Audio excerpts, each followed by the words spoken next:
I'd like to call the meeting to order, and I'd like to welcome everyone to tonight's meeting of the Planning and Zoning Commission. I'll begin this evening with a roll call. Commissioner Strickman is absent. Commissioner Spranker. Here. Commissioner Loper. Here. Commissioner Hutchinson is absent. Commissioner Lewis is absent. And Commissioner Nelson. Present. Thank you. I'd like to begin with the opening statement. The commission is composed of Peoria citizens who have been appointed by the City Council to serve on the commission as a civic responsibility without compensation. Our duty is to study and review issues within the City of Peoria and then forward our recommendations to the City Council. All hearings are conducted in accordance with the rules for procedure and the Robert's Rules of Order. Each case will be called in order in which it appears on the agenda unless otherwise announced during the meeting. In the interest of maintaining a fair and efficient hearing, the Commission adheres to the following steps. Chairman calls the case, staff gives a brief report and recommendation, applicants give a presentation, opposition and support gives testimony, generally no more than 3 minutes per speaker, applicant may give rebuttal, Commission discussion and decision. Anyone wishing to speak must complete a speaker's request form and hand it to the planning assistant. Please be as brief as possible and do not repeat statements already made by others. Anyone wishing to protest the decision of a commission public hearing item must request a second public hearing before the City Council. The request must be submitted in writing to the Community Development Department within 7 days after the commission hearing. Is it 7 days or 10 days? 10 days, I'm sorry. 10 days after the commission hearing.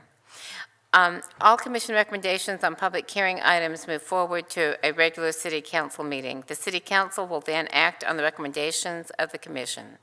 They may concur with the decision, modify it, or overturn it. We welcome citizens' comments, and as fellow citizens of Peoria, we thank you in advance for your participation.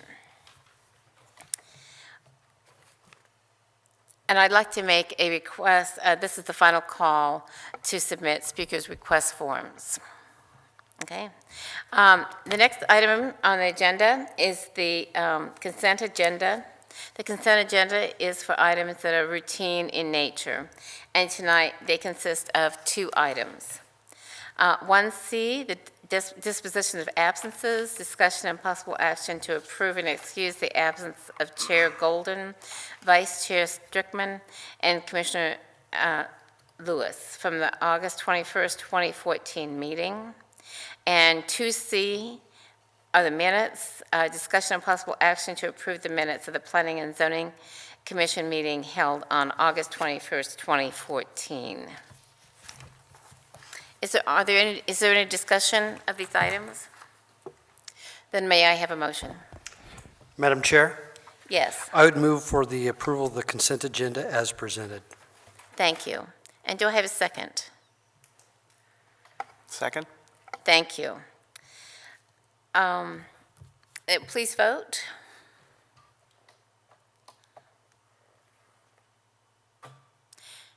Thank you. That passes unanimously.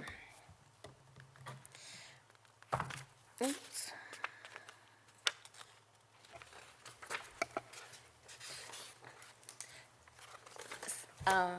Bella? I'm sorry, I don't have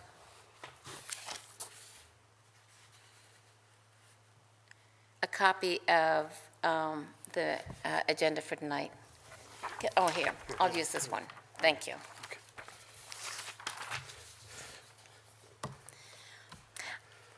We'll do new business, and the first item for new business is 3R project update, and is that correct? And the staff will discuss the City Initiative 2014 Major General Plan Amendment and seek comment, input, and direction from the Commission with regard to proposed text refinement to Section 2, Land Use Element, and Section 14, Plan Administration. This is an informational item only, and no action will be taken tonight. Thank you. Good evening, Chair and Commissioners. My name is Lori Deaver. I will be presenting the project update for the 2014 General Plan Amendment.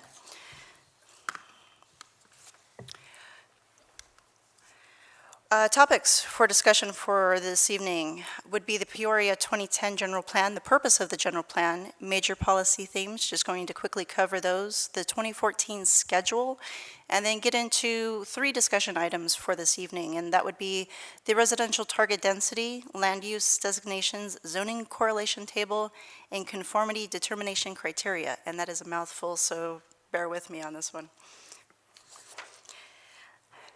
So the purpose of the general plan. A general plan is a comprehensive expression of community goals and priorities that provides a policy framework for decision-making. It can be considered a blueprint for policy and land development. It encapsulates the city's goals, objectives, and strategies. It is a primary tool that planners use when they are evaluating the proposals in front of us. It's often not talked about in particular. You don't see this book brought out, but it is a very essential tool when we are conducting our analysis of that plan and bringing our recommendation to you. There's often some misconceptions about what a general plan is and isn't, and I just wanted to kind of quickly cover those this evening. It's a long-term vision. The general plan is a long-term vision. It is a framework for specific planning decision-making. It's an educational and a communication tool, and it's more than a land use plan. Some of the misconceptions are it's a zoning map or an ordinance. It's not. It's not a regulatory document. This is the city's vision, and those policy themes are incorporated within that vision. It's not a rigid or a static document, so it can be changed, and so that's why we have amendments that can go forward.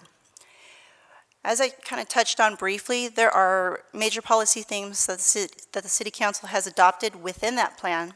Those are on the screen in front of you, and I'll just cover a couple of them. Balance of residential and employment opportunities. We're looking for a development of quality access within the city, meeting the recreational needs of the community, enhancing Peoria's Old Town. We're looking for fiscally balanced development and celebrating the city's heritage. So these all factor in when a proposal is going forward in terms of what we are looking to do. Each year we have what we consider a major general plan cycle. And this year's schedule, applications were due in May of 15. We only had one, and that is a city-initiated application, which I'll speak to briefly this evening. As part of the Growing Smarter legislation, we are required to send out that application to various agencies and jurisdictions for the review and comment. They have a 60-day review period. That started June 16th. That ended in August 18th. Tonight we're presenting a quick update just on what we are proposing for discussion and comment back on some of the particular items moving forward. Kind of looking ahead, you've got a couple of public hearings coming up. First one is October 16th. It is a remote P&Z meeting. It will be at Rio Vista. No action will be taken on this item at that time.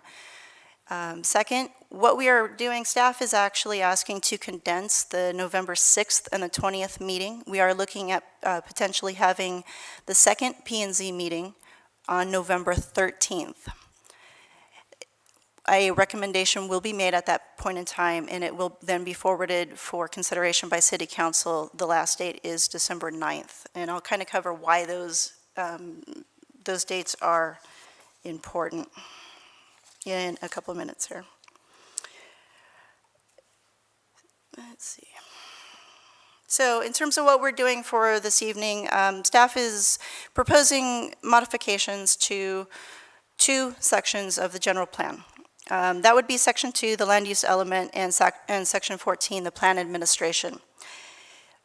Section 14, it's primarily related to notification requirements and amendment criteria. Those are generally housekeeping in nature, so we're not going to cover this evening. We do have the 2 meetings ahead, so if there's something in particular, or if you did have a question in your packet, I can answer that, but I'm not going to go into detail this evening. What I'm going to cover is within Section 2, we have land use descriptions, the general plan and zoning correlation criteria, and a basic reorganization of the content. This is a very technical look at things. It's nuts and bolts. There's not going to be a lot of graphics to this one. I'm sure when you looked at the packet, you were like, what is this, you know? But for this evening's items, we're going to be looking at three things in particular. These are really critical items that we use, and they are very technical in nature, that when we're looking at a proposal, these factor into every analysis that we do, and they are critical in that analysis. So we want to spend some time on it this evening, and that's the residential target density, the general plan, the zoning correlation table, and what that means. And then how do we determine conformity with the general plan? Oh, so we have a nice little thing. Can we get a mouse and... Can you just, yeah, the second one? Okay, thank you. So what is residential target density? Planners like to use a lot of jargon and acronyms, if you will. So if I get into some of those and you don't understand, please let me know. So residential target density, and part of the land use element within the general plan is to promote a development pattern that promotes a pedestrian-friendly environment and integrates natural and man-made features. That's a lot of terminology right there. What does a development pattern mean? The graphic on the screen ahead of you is a visual representation, and it kind of helps translate what density intensity means in those categories. We typically will use roughly about 4, like urban, suburban, subrural, rural. And in planner speak, those kind of equate to something in our mind in terms of character. And so this representation is just to illustrate some development patterns that you would see with houses, streets, amenities associated with those characters. In an urban environment, you're going to see higher intensity. You're going to see common shared amenities. You're really focusing on proximity of shops, services, public infrastructure at that point in time. That changes as you move out into rural settings. Your housing, your intensity is much more different. You're going to be getting into the vehicle more to go drive and do things. Your amenities are primarily going to be on site, on a lot. They're not going to be shared or common. So it just kind of illustrates as you're going forward into the intensity phase what you're going to be seeing here. And it's a great graphic, but cities don't develop like this. They're very kind of, they morph in and they don't develop in a very linear manner like this. So this is where the general plan, we use this general plan to figure out what's appropriate in areas and where we need to agree with an amendment to a general plan like a land use, or we say, no, that proposal is not consistent with the general plan. So we use this as kind of a guide. So what you have in front of you is a page out of the current general plan. And what I would like to do is actually start with table 2.2. And when we use target density, it means the maximum allowable density for projects meeting minimum city requirements. The density range that you see there is projects may be permitted to exceed that target up to the maximum density specified here. So for example, low 2 to 5. The density range, you would typically see something within the 2 to 5 dwelling units per acre category. You would normally have a project come in at 3 dwelling units per acre unless they did something above and beyond what the normal minimum city standards would be. Currently, the general plan talks about 3 items in this area. You can exceed the target if you have superior quality and design, additional amenities, features, or improvements. Now, kind of taking a step back and looking at this at a macro level, just looking at the pages and the organization, we have a disconnect between the location of the tables and the corresponding text. That was our first item that we identified. Second issue that we identified was the designations and the names are not consistent with the actual categories or designations that actually talk about the particular uses, such as when it gets into the residential estate category and it talks about rural in nature, agriculture, when it starts to get into the description, that naming convention was not the same used throughout in the tables. So what we're doing, we want to align everything. So when we say something like residential estate, it's carried throughout the document and there's no confusion. The third one is, from a practical standpoint, when staff is analyzing a proposal, we're actually utilizing the information in Table 2.2-2 first, and then we're actually going into the correlation table second. So from an organization standpoint, they're actually reversed in how staff goes through their analysis. So what does that mean? Why are we making the modifications? Well, a couple things. We now have recognized these items. We want to clarify and have a concise document. So staff is proposing a couple different things here. We're going to relabel, now Table 2-1 is 2-2, and it's flipped. Those two tables are flipped. We are correlating the tables with the text. So you see the text, you see the information, you see the description, the table's directly below it. You don't have to go and search into a different section and kind of piece it together. And we're going to clean up the naming convention so it's the same throughout this section. So if we call it estate density residential within the category and we give you the description and the use, it's carried within the tables. So most importantly, there are no changes to the maximum density ranges or the target densities. So none of the substantial density range, target density, none of those numbers have changed. It's on these tables. It's just a naming convention change.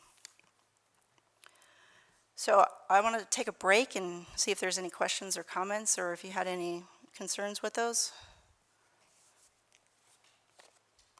Any questions? Commissioner Loper? Go ahead. I just had a quick question. I thought it was interesting that there were no private initiated amendments. Is that unusual, or is that pretty common, or is it unusual to get amendments? Commissioner Nelson, it's a great question. In previous years, we have actually had city-initiated amendments along with private entity amendments. And this year, there were none proposed. And that's up to the individual discretion of the property owners. If their development triggers, there is criteria within Section 14 as to what triggers a major amendment. So if a proposal did not meet that criteria, you would not have seen a major amendment. For instance, previous years, we had Lake Pleasant Heights, Saddleback Heights, we had some SAPs. Those were major amendments. Previous year, 2013, it was primarily a circulation change. That was a map change instead. So in any given year, you could have 0, 1, none. They could be city-initiated, or they could be private entity initiated. Great, thank you. Commissioner Loper? Yeah, you could look at it as everybody's really happy with the general plan, or the fact that development-wise, we're at a standstill and have been for a while. A couple of things. I've been in planning-related fields, public and private, probably longer than most of you have been alive, and I hate to admit that, but I cannot stand target densities. And the reason is that it's 0 to 2, or it's 2 to 5, but then there's a target density, and everybody focuses on the target density from a staff standpoint. I've been a staff person, and I get that. But it's always been hard to try to delineate, how do I get above that? Because really, if the target is 1 in a 0 to 2 category, then just have it 0 to 1. But in this case, I think you've done a really good job of outlining the criteria. To me, the reason I've never liked it is because the criteria was always very nebulous. And this is somewhat nebulous. It's somewhat a feel-good thing, kind of, but it is very much a personal preference thing, because what I think is a quality development is different than you or a council member or somebody else might. But at least you've characterized, these are the things. So people going in know that.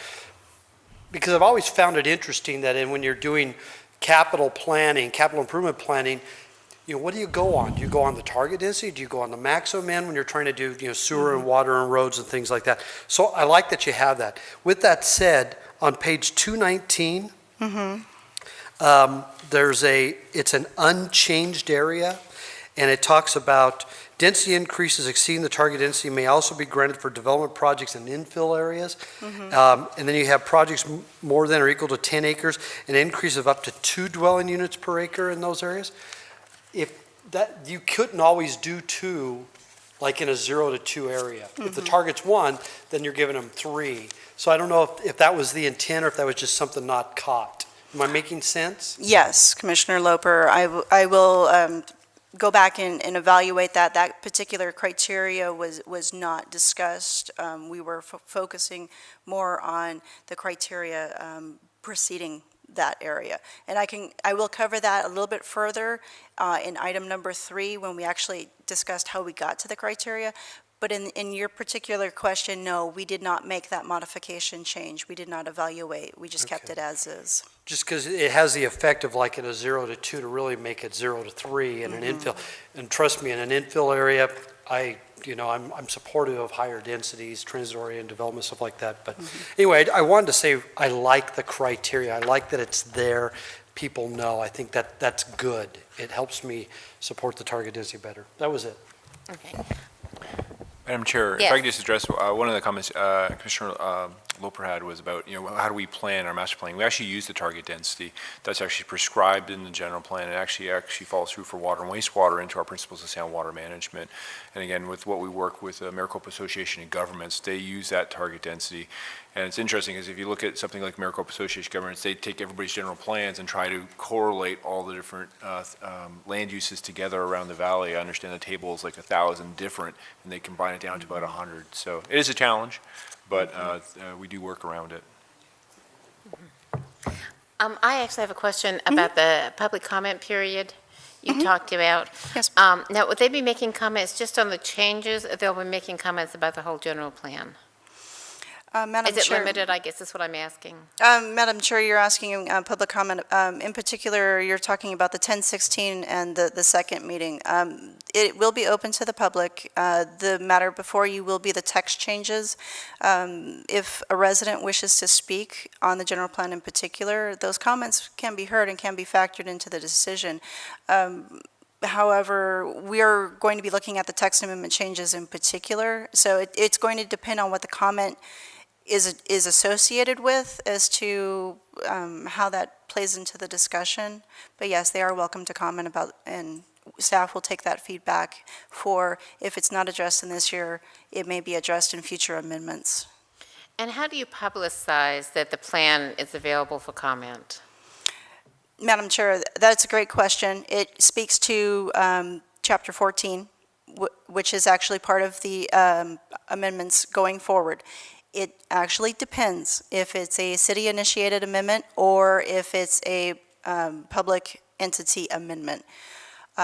Within state statutes, there are certain requirements that need to be met.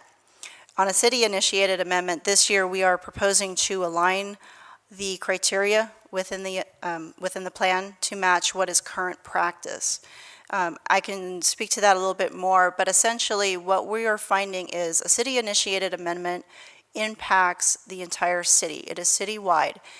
What would typically happen would be like a notification, such as a postcard or a sign on site, or we have newspaper ads. There's various methods that can be used to reach out to the public. There's an open house also associated with this.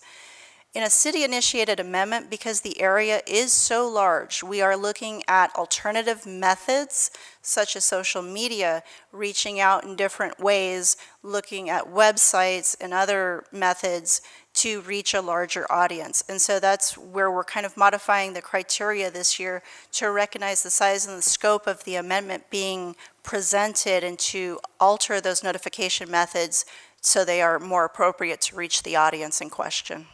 Okay, thank you.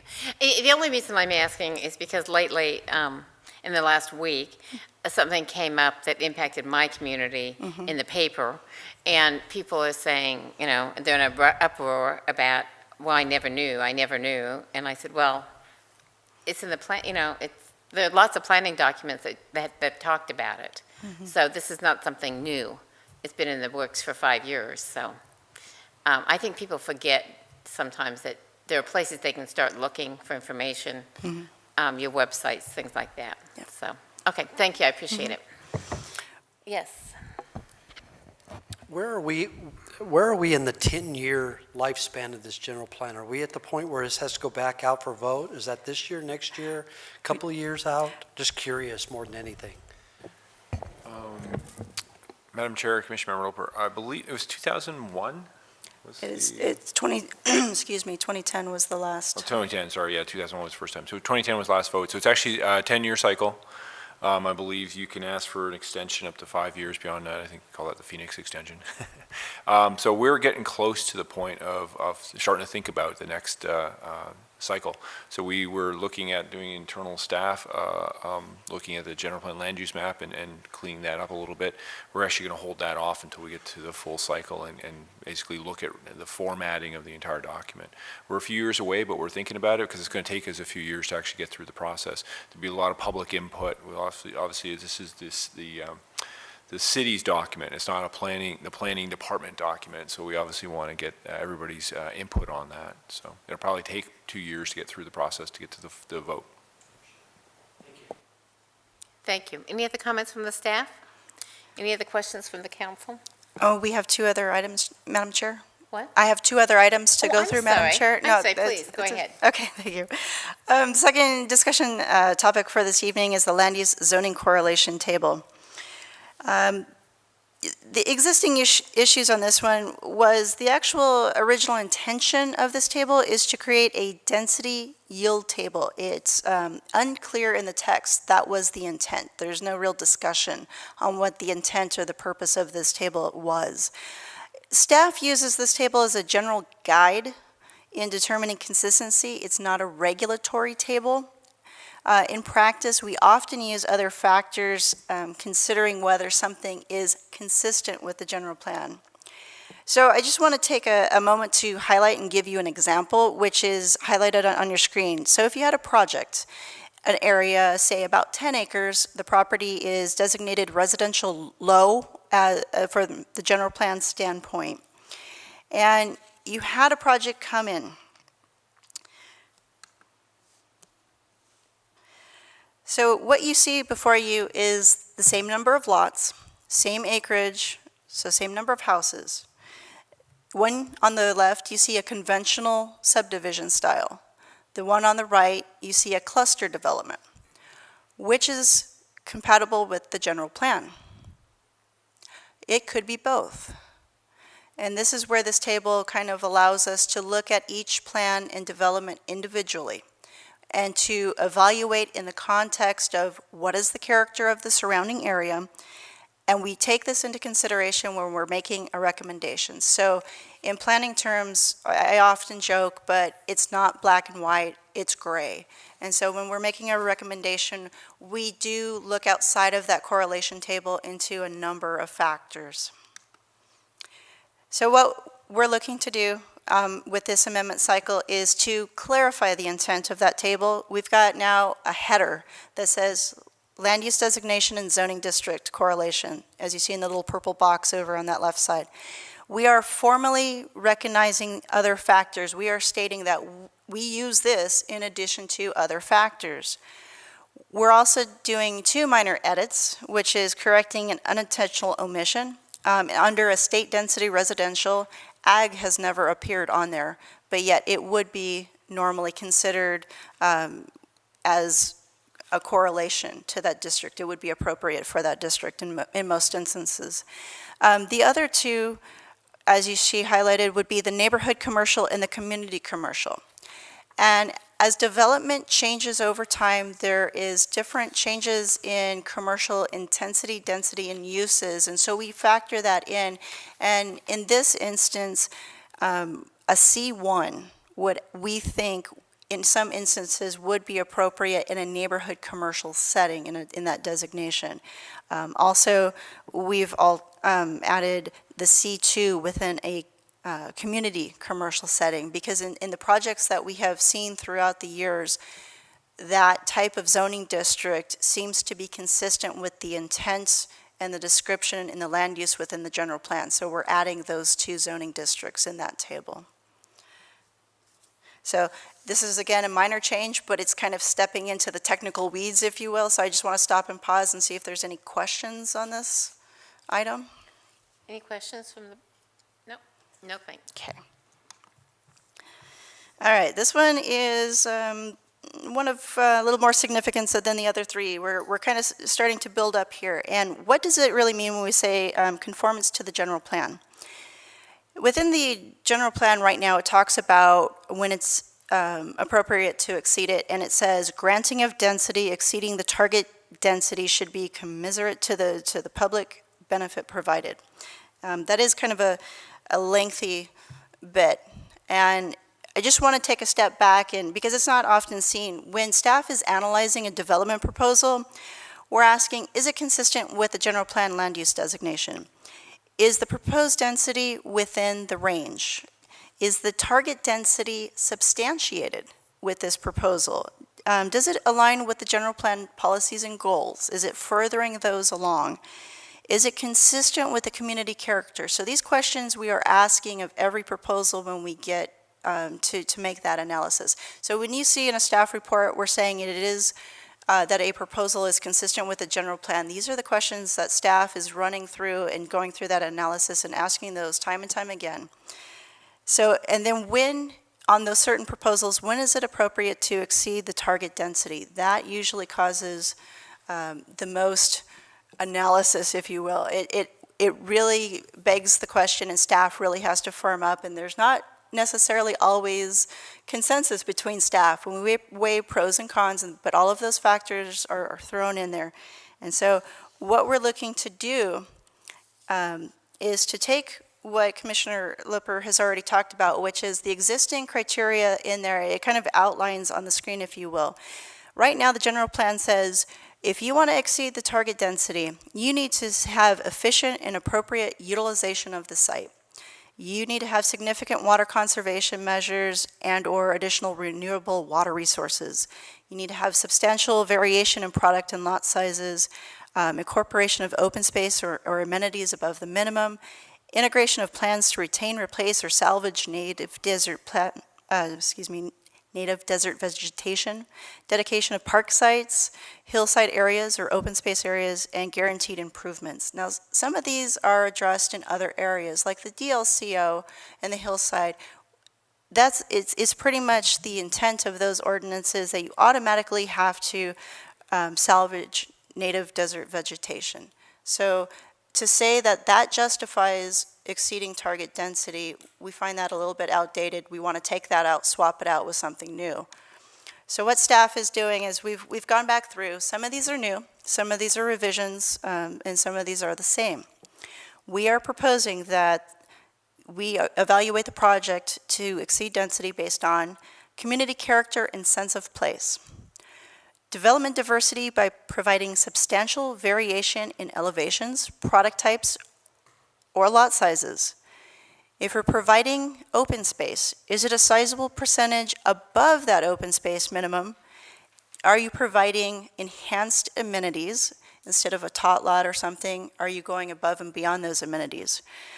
Meaningful enhanced landscaping of common areas. Preservation and retention of environmentally sensitive areas. Reduced demand on new or existing infrastructure facilities. Dedication and improvement of community and public facilities. These could be schools, fire stations, etc. A high level of interconnectivity throughout the community. It could be multi-use trails and other pedestrian connections, multimodal, connecting both the community within itself and to other areas, a regional perspective in this manner. So those are the criteria that we are wishing to change to, and so this is my last item, and I want to stop and pause here for any questions on these. Questions? Madam Chair, I like these. I like because it spells it out. I'd like to consider yet another one.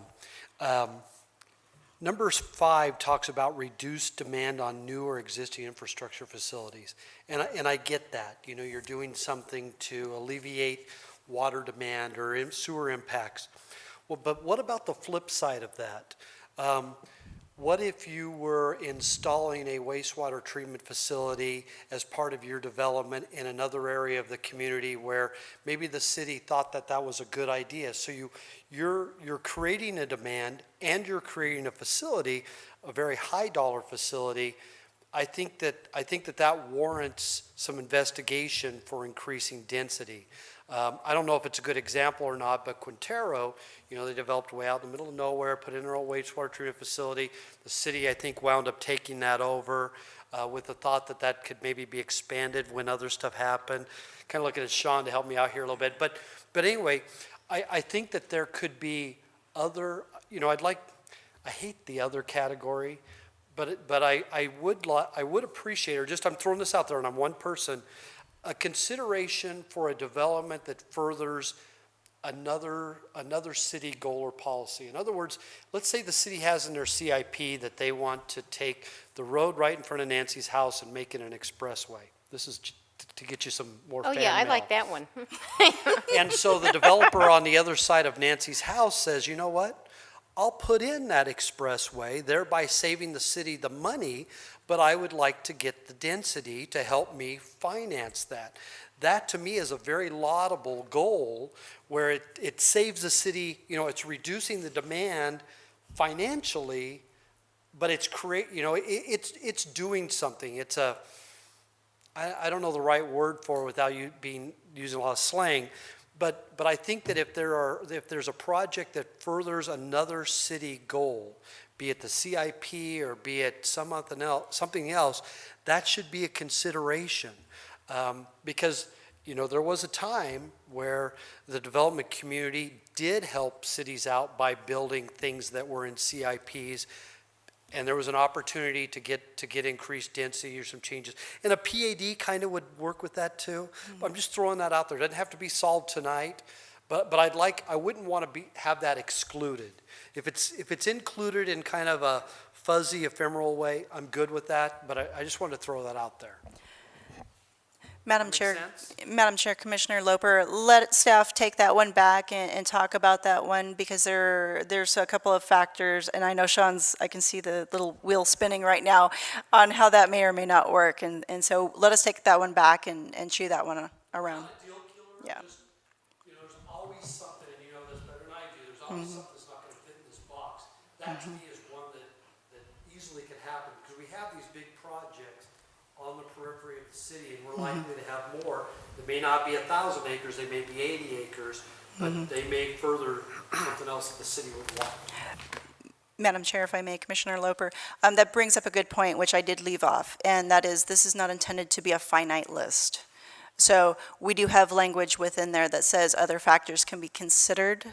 We do want to leave it open-ended. However, these are what we are proposing right now. But yes, if there's other factors similar to or maybe something slightly different from what you're speaking to, that can be considered. Yeah, we just don't want to make this a finite list. So that is a good point. So, thank you. Okay, thank you. Oops. Yes, you. Oops. I hit something. Okay, Commissioner just want oh, I'm sorry. Commissioner Oh, go Nelson? ahead. Okay. Next steps. So if you had any questions, I'll just, Oh, I did have one. Madam Okay. Chair, may I ask? Yes, Commissioner Nelson. Thank you for that question, Commissioner Lopez. Exactly. The offsite infrastructure improvements, I think that absolutely, I'm thinking the same thing. You stole my thunder there. Thank you for bringing that up. So if we can, entertain that in any way, fashion, would be wonderful. Okay. Just a quick point of clarification on can you go back a slide? Sure. So in these proposed elements, and I apologize if I missed it in the backup material, but is there some specificity to these where if somebody was to come to you with a project, for instance, number 7, the high level of interconnectivity through the community, would that lay out horse trails, bike trails, walking paths, golf cart paths? Is that specific, or is it more nebulous, so there's kind of where it's left to interpretation? Or Madam Chair, Commissioner Nelson, it's a great question. The general plan is intended to be a vision document. It's not supposed to be regulatory.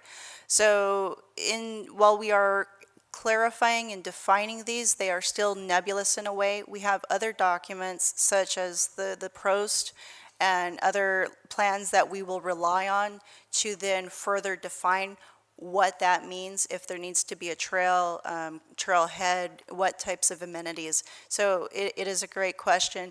We are trying to keep this a little more high level and rely on those other documents to kind of piece it together. Okay, that makes sense. Thank you. Okay, thank you. Would you like to continue? Yes, please. Thank you. Okay, last slide, yay.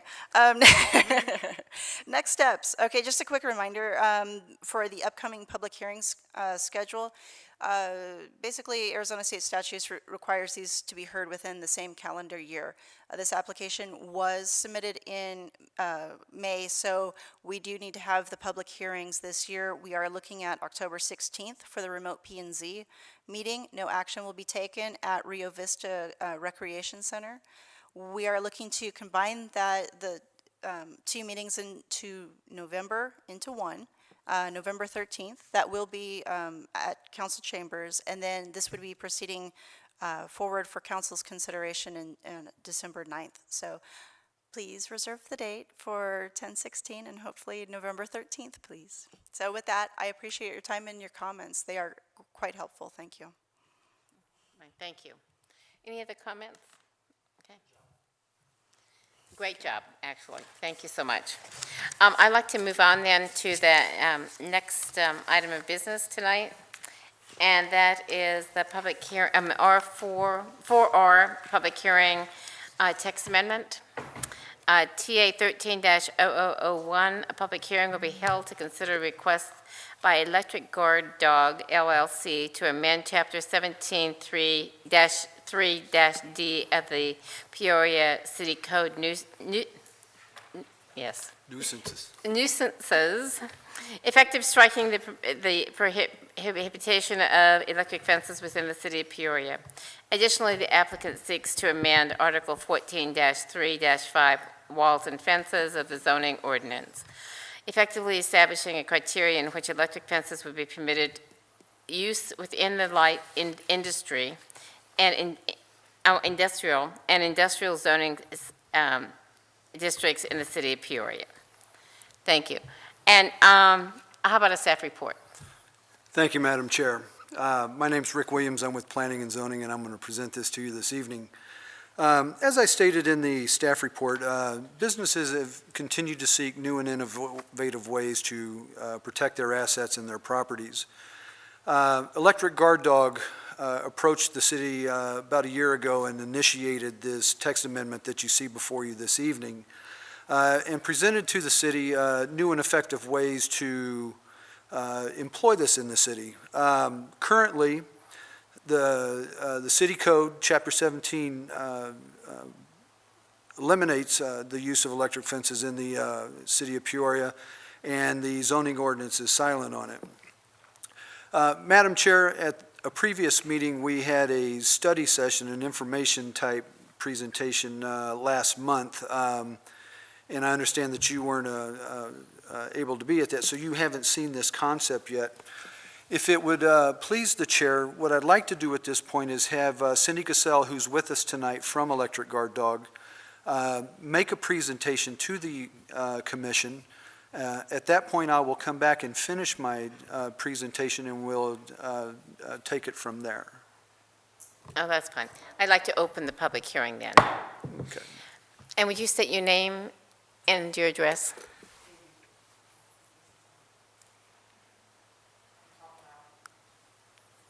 This one. Okay.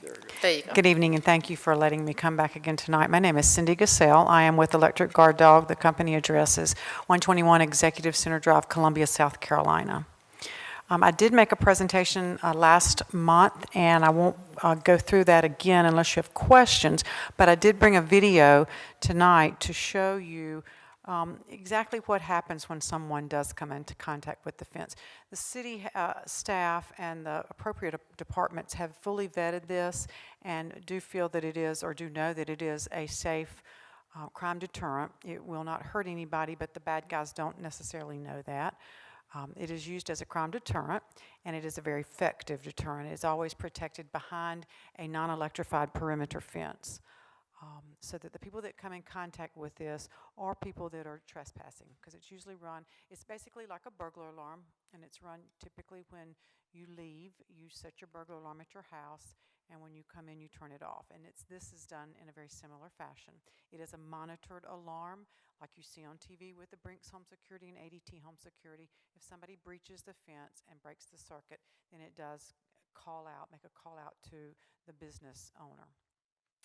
If you want to just show the video, this is what actually happens when somebody does take a chance and touches the fence.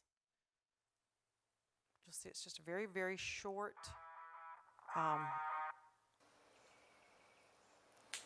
unpleasant, but not harmful. That's me actually touching it right there. But you see there's no red marks, no black marks, no burn marks on my hand. And so that is how it works. There's another short video that shows some commonly asked questions. If you would like to see it, we can show it to you. It talks about the perimeter fence never being electrified. It's very short. Go ahead.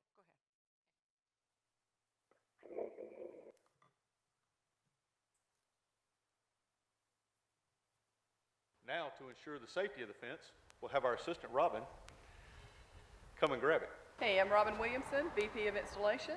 Been around these security fences for about 20 years. My dad's the founder of the company. I've been shocked before, and it hurts, but it's not anything that can medically hurt you. So I'm going to touch the fence and show you. And it hurts, but as you can see, no marks on my hand, not even a red mark, and I'm okay.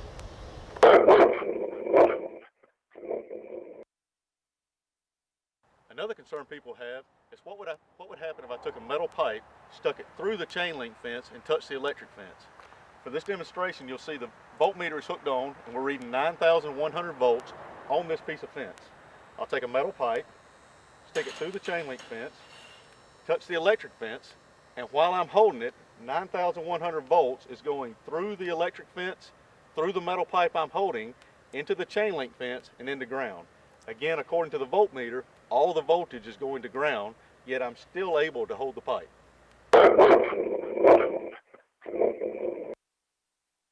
To ensure the fence is on, take a voltmeter and hook it to the electric fence, to the chain link fence, to a ground. Another concern that people may have is that the outer perimeter has voltage on it or is in any way electrified. To show this, Robin will come up.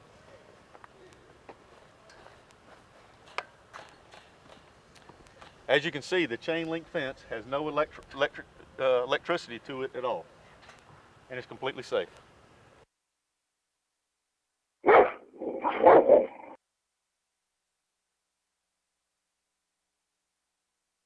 Electrified. That does protect the innocent passersby. So the only people that would even come in contact with this safe but effective, we call it safe but memorable shock, are people that are trespassing, usually with criminal intent. Rick has worked on the language of the ordinance to ensure that it has all of the safety features that you would want, and including the warning signs, the heights, the separation between the non-electrified and the electrified fence, and the battery power, the energizer source to it. To make sure that it is safe. It does follow the only standard that is out there for electric security fences. And we would just appreciate your consideration for moving this to City Council. I'll be happy to answer any questions. Are there any questions from the commission? Yes. Commissioner Spranker? Madam Chair, I'm just curious if someone managed to get over the non-charged security fence on the outside, and they had a pacemaker and they grabbed the fence on the inside, would it nail them? No, sir. We actually have a service tech that I know of a service tech that works in Richmond, Virginia, that has a pacemaker, and he touches the fence every day. But there is there's a slide in one of the other presentations that I didn't really want to bring up because it's more lengthy, and we kind of went through some of it last time.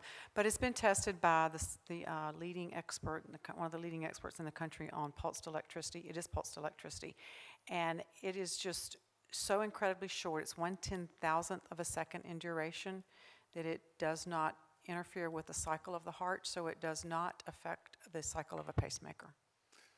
Has your company with its clients ever had a case that's gone to trial or to court because somebody jumped the fence and they claimed some physical or emotional or mental or whatever kind of industry such that the owner of the fence or your company was held liable? Or if any of those things took place where they simply said, well, you were where you shouldn't have been and you suffered appropriately? Again, that was a slide in in the other presentation, but I can just tell you, yes, we have been, people try to bring suits all the time. No, they've never been successful. You present the science to them and it goes away. An example of one was that one gentleman about a year or so ago had to go to 16 doctors before he could get one that would say he had any kind of injury, and it was not proven to be from our fence. The fence simply cannot hurt you.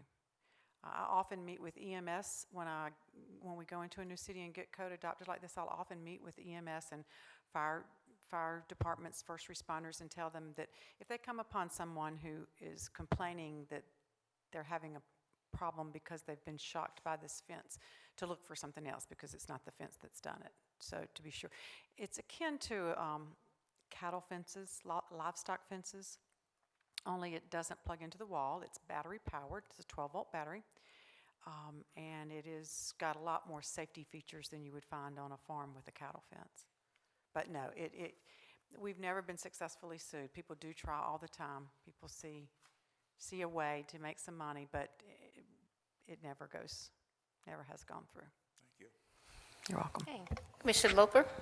Madam Chair, I think this is awesome. I think you should up the voltage and not have it intermittent. I think it should just be a constant. They're trespassing. They're trespassing. And you know what? If you're trespassing, then frankly, if you're shot, that's okay too. We The only do thing often hear that from the There you go. customers. But I'm that way. So the only thing I would add to maybe this text amendment under H, where it has the sign, is that maybe the sign should be bilingual. Maybe it should be in English and in Spanish, just given that we have a lot of Spanish-speaking people. I don't want to get into 20 different languages, but, bilingual, appropriate for the area, or whatever. And it's not a necessity, but it just shows that we made that much extra effort to try and warn people. That's all I had. Otherwise, I think it's a great product. And Mr. Loper, that's a great point. That is standard signage, is bilingual, English and Spanish. Or whatever, if you need it in a different language, we can do that. We've done them in Creole, we've done them in different languages. But the standard signs that we use they're visible from inside and outside, and they are bilingual in English. See, like that. See, there you go. Yes, Commissioner Nelson? Madam Chair, just a question this is actually for staff, for clarification on the, Rick, you're the one, thank you. Sorry, I'm being confused on who to direct the question to. On the heights differences, I'm getting a little confused on the language. So can you go back to the previous slide? Maybe it was one before that. I was wondering about the maximum height. Okay, so maximum height 12 feet, 3 feet above non-electrical fence. The ordinance says 10 feet in height for our fences. It's not adding up for me. So just help me understand. That's probably my math in my head that's getting confused. But Madam would Chair, we be a maximum of 9 feet then for the non-electrified fence, since we can go to 3 feet for the electrical? Madam Chair, Commissioner Nelson, the way it's written, and you're right on the 10-foot, the electric fence would be allowed to go no higher than 12. So on a 10-foot fence, it would extend 2 foot above. Okay. Okay. I think I'm just getting hung up on the language. If the property owner wanted to go to a 36-inch, they could theoretically build a 9-foot-high front fence and then a 12-foot electrified fence, which would give them the 36 inches. What we don't want to have happen is have the property owner build a 6-foot, or a 6 or 8-foot perimeter wall and then put a 12-foot fence behind it. So that's the reason why we went to 12 feet in looking at other ordinances and with discussions with Cindy. The 2 foot seemed to be a minimum height above the non-electrified fence to be effective. The idea being that they can't then jump off the non-electrical fence over the electrical Correct. fence. That is correct. 36 inches is actually more optimal, but that would have meant, according to our code, we'd have had gone to a 13-foot non-electrified fence, and we just didn't want to go that high. And so that's how we wrote that, so that Okay, it that makes protected us from having a 6-foot fence and a 12-foot fence. So if they were to build a 6-foot, the highest they could go with the electrical fence would be 9 foot, That makes sense. right, which Okay. would still be under the 10-foot limit on the code. I think I read a little too literally, so it cannot exceed 10 feet. I was thinking that was the minimum, but that's. Right. All right, gotcha. Thank you. And if you look at the slide that we just pulled up, that shows why it has to be, why it needs to be 2 feet taller. Again, if you remember the video, the perimeter fence is never electrified. So with that being said, if they were the same height, they are a distance of about 3 to 12 inches apart. If they were the same height, one could simply put a ladder or climb the exterior fence and then hop over. So you have the industry standard is a 10-foot fence, and typically you find an 8-foot fence in an industrial setting, so we're 2 feet taller. We have the ability to go, if it's a 7-foot fence, we can go the 10 feet. But industry standard and all the materials are built to build a 10-foot fence. Thank you. Commissioner Spanker? Madam Chair, just curious again, you had in the video, the gentleman, whatever his name was putting a pipe through the security fence to the electrical fence, and he showed that there was no diminishment of the power, but at the same time, there's no charge on the security fence. I guess I don't understand now, if I were a criminal and I knew that this was an electrically charged fence behind the security fence, what would prevent me from devising a contraption where I could wire it around that fence with rubber gloves and throw some weight over and have that fence grounded to the security fence? Is that considered? Or is The only that- thing that would prevent you would be being a dumb criminal. Okay, A that's what I smart wanted to criminal know. could get past it. The fence can definitely be defeated, and that's the purpose of the alarm. If it is defeated, as soon as that circuit is cut for 5 seconds or longer, then it becomes an audible and a monitored burglar alarm. Okay. So it sets off the alarm, the business owner is notified, and there you have it. But typically what you find, we post the signs that you've seen, and someone walks up with the intention of possibly trespassing and vandalizing or stealing something, and they see those signs and they don't know that it's a safe, we don't advertise that it's pulsed, that it's safe, that it won't hurt you, that it's very short, and they just go, they leave, they don't even attempt. Thank you. And that's what our customers tell us. And on the liability question that came up a little while ago, we are the owners of the fence. We install this fence. We do not sell this fence. The customers do not own it. We maintain ownership of it. We have service techs in this area in Phoenix that actually service these fences, and we maintain all liability for the fence too. So if someone, when these suits do come up, they don't go to the customer, they don't go to the city, they come to us. We take all of that responsibility. I just had a few questions, Yes, and it has nothing to do with the zoning, it's just pure curiosity. Okay. So if a small bird lands on these, they're fine? Are you going You to know show what? I me should have birds gone. sitting I on them? should have gone. Keep going. I should have gone through my this PowerPoint. Go back. It must be a little bit back, because there you go. Oh. Wildlife. It's designed to protect wildlife. The top and the bottom wires are grounded. Birds can land and small animals can crawl through.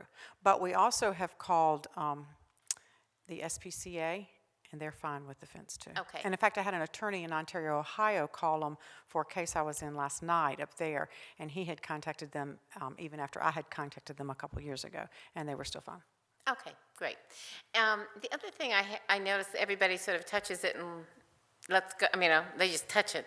But if I went up and grabbed it, like if I'm getting ready to climb the fence, is it still sort of the same thing, you just immediately release? Well, that's the nature of it. It's pulsed. It's 1/10,000th Oh, of a just second one. of One pulsed. pulse. It's pulsed, and then Oh. it's a continuous. It pulses every 1.3 seconds. It pulses.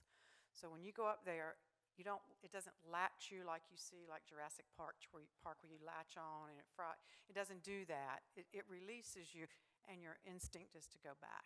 You don't latch onto this fence. Okay, okay. Thank you. You're welcome. Yeah. I don't want one. I would never have done what you did. I would never. Well, that was touch the first fence. time I had touched the fence, so I did not know what to expect, and I've touched it once since, and that's it. That would be enough for me. Thank you. I appreciate it. Any other questions? Thank you very much. You're welcome. Okay, so there are, Well, Madam Chair, I would just like to touch on a few other key points, and then I'll wrap this up quickly. Because I think I have to close the public hearing, right? Close it now before your comments? No, it's still okay. Is it okay? Okay. Okay. Thank you. Try to close it before you have discussion and vote. What? Right. Before you have your final discussion. I'll close them. Okay, great. Thank you. Yeah. Madam Chair, just wanted to touch on some of the key points, that we didn't discuss, and we just talked about a lot of this in Cindy's presentation, and thank you very much for that, for coming out as well. This is only effective in the light industrial and industrial districts.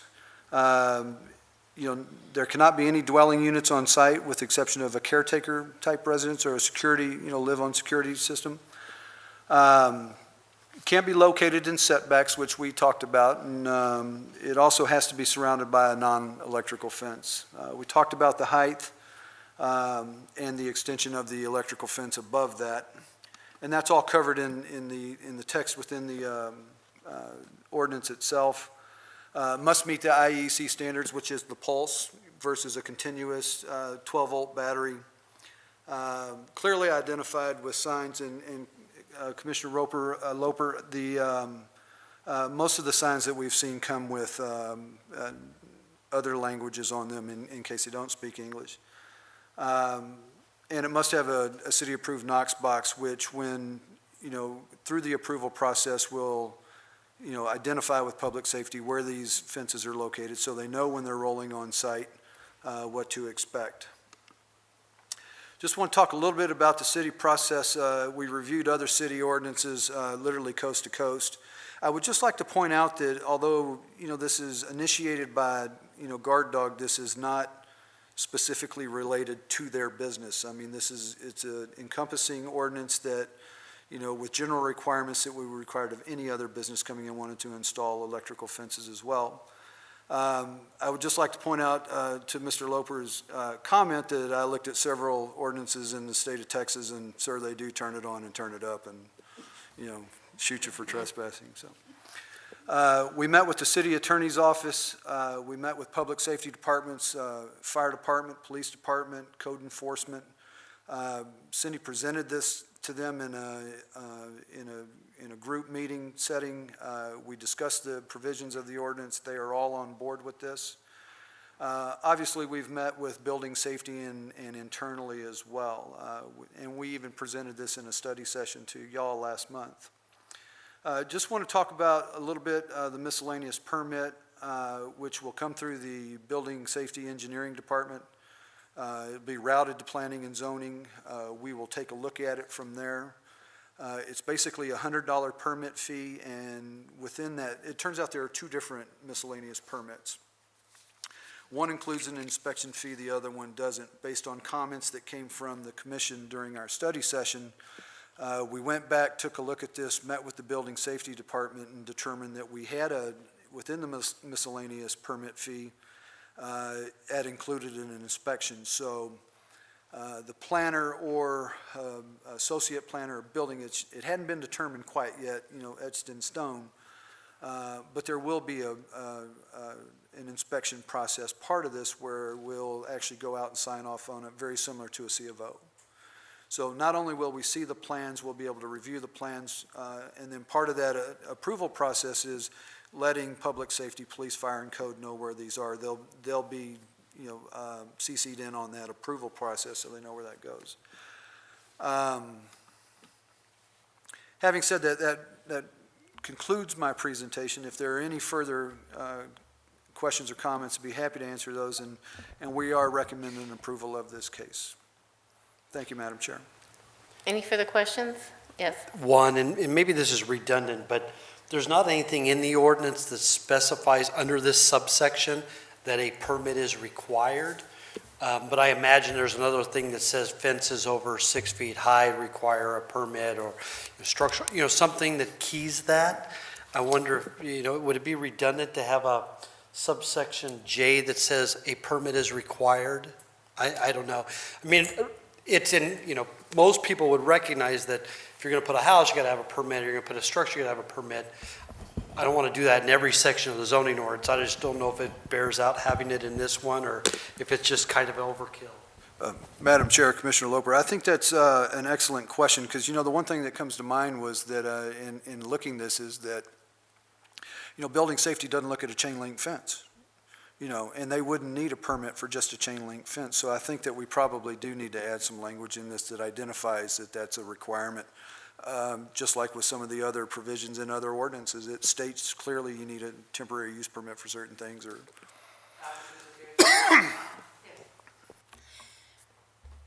Any other questions? I just have one final question. And would you say that this company is representative of sort of the standard for electrical fences? Madam Chair, in talking with the city of Phoenix and about their ordinance, I would say that in order to answer that fairly, I would have to say that they appear to be consistent with other electrical companies that are doing this type of construction in the valley. City of Phoenix is very familiar with Electric Guard Dog. She could not give me the name of another contractor that they had used, but I do know that their reputation is pretty good. I guess I'm only asking because I think, I'm looking at it in terms of what I just saw. And then I'd be disappointed if I found out that what I just saw is not really representative of what's going to be out there, that's all. Madam Chair, please, I'll defer to Cindy. Of course, I am from Electric Guard Dog, but I can tell you that there are about or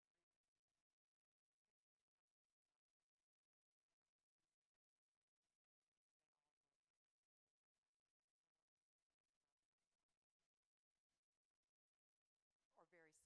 They all look very similar, let me put it that way.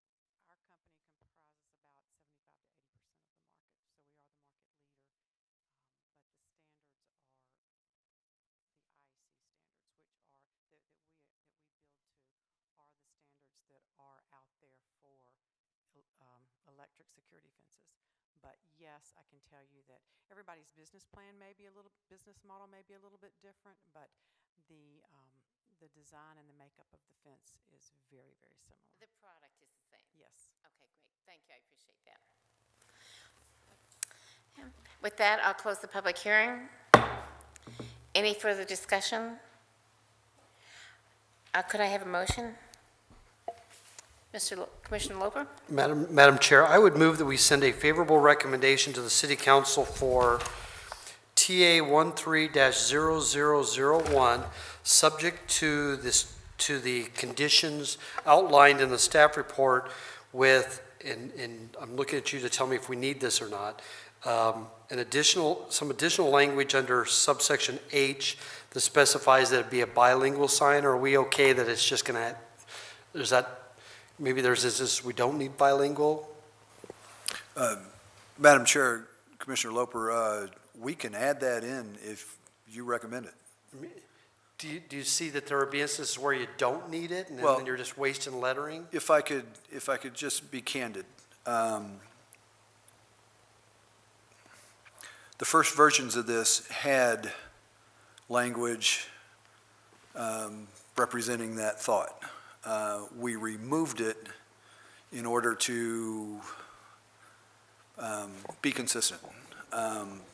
Also feeling that there are, in the signs that we've seen, there has been that multi-language identification for folks that might be non-English speaking. Right, okay. Commissioner Loper, in addition, I believe one of the elements of the signage is the universal symbol for electricity, and I think it was discussed that that may be more universal essentially. Okay, then no change to H, but my recommendation includes a subsection J, which says that a permit is required for an electrical fence.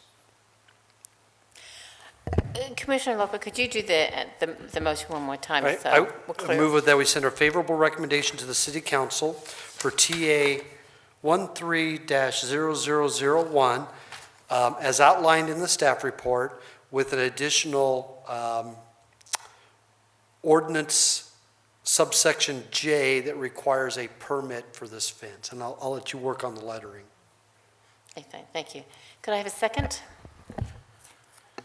Seconded. Thank you. Any further discussion? Then would everyone please vote? And the motion passes unanimously. Thank you. Thank you very much. Appreciate it. So we'll move on to the call to the public, and it looks like there's no public. So we'll move on then to reports from the staff. Madam Chair, members of the commission, just a few quick housekeeping items. First of all, as you can see, the upcoming meeting schedule, there will be no meeting October 2nd. The next time we'll see you will be at Rio Vista on October 16th for the off-site meeting. We do have, in addition to the major general plan amendment, 2 other items planned for that hearing.